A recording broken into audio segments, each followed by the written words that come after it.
Thanks a lot, Caroline. The man known as the King of the Cowboys, Roy Rogers, died today at his home in Apple Valley, California. His Roy Rogers Museum is in Victorville, right next to Apple Valley. Our Drew Mickelson was there today and found out that Rogers was the pride of the town. Visitors packed Victorville's Roy Rogers Museum Monday. They came to say happy trails to their favorite singing cowboy. We're just going to miss him, really miss him. He was a hero. He was, he always came out looking good, and it was just fun to watch. Roy Rogers Jr. is feeling the love that his world-famous father generated. And he says Roy Sr. will still be a role model, even after death. Dad was one of those guys who spoke his mind and always walked a straight and narrow. He just, there was no gray area with Roy. You knew it was either right or it was wrong, or it was black or it was white. There was none of that gray area that kids today have to deal with. Victorville is about 200 miles southeast of Las Vegas, right here along I-15. Roy Rogers lived and died in the small nearby town of Apple Valley.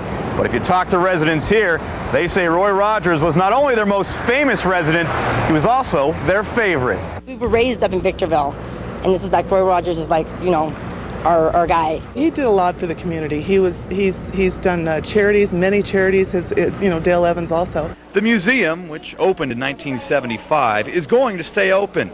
That way, Roy Rogers' longtime fans and his fans of tomorrow will still have a place to remember him. Drew Mickelson, Channel 8 Eyewitness News. A memorial service is scheduled for Saturday in Apple Valley for Roy Rogers. It will be followed by a procession around the museum in Victorville. Roy Rogers was no stranger to Las Vegas. He came to the Valley in 1946 to film one of his many movies. Folks are rip-snorting, wide-open frontier town. It's the good old Eldorado days. That's a clip from the film Eldorado, which depicted the popularity of the old Eldorado days, parade and rodeo right here. Rogers returned to Las Vegas with his singing group, the Sons of Pioneers, in August of 1980, and he recalled the many long days of shooting Eldorado and other movies.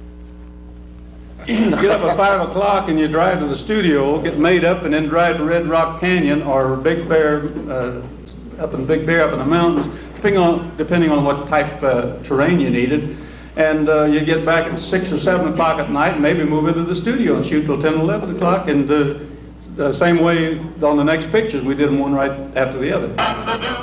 And one interesting line from that movie, Gabby Hayes called Las Vegas a booming metropolis. That was more than 50 years ago. Amazing. And they took one L out of Eldorado to make it into a movie that was acceptable. Right, I saw that. Amazing. And says her 51 years married to Roy Rogers were a blessing. Rogers died this morning in his sleep at his home in Apple Valley, California, at the age of 86. In a statement released by the family, Evans called Rogers the king of the Cowboys in her life and says it would be a gross understatement to say she'll miss him. President Clinton says Roy Rogers' career reflects the true American spirit. Like most people my age, I grew up on Roy Rogers and Dale Evans and Trigger and Gabby Hayes, and I really appreciate what he stood for, the movies he made, and the kind of values they embodied, and the good-natured spirit that he exhibited all the way up until his last interviews not so very long ago. And my thoughts are with his family and his many friends, but today there'll be a lot of sad and grateful Americans, especially of my generation, because of his career. From 1943 to 54, Roy Rogers was the top Western star at the box office. John Liskey looks back. The man we know as Roy Rogers was born Leonard Sly in Portsmouth, Ohio in 1911. He was a Depression-era truck driver and a peach picker before he changed his name and began his reign as the King of the Cowboys. Rogers snuck on the lot of Republic Studio in 1938, and a few years later, he had corralled the #1 spot at the box office. Besides making 87 films, Rogers starred on television, often with wife Dale Evans and his faithful horse Trigger.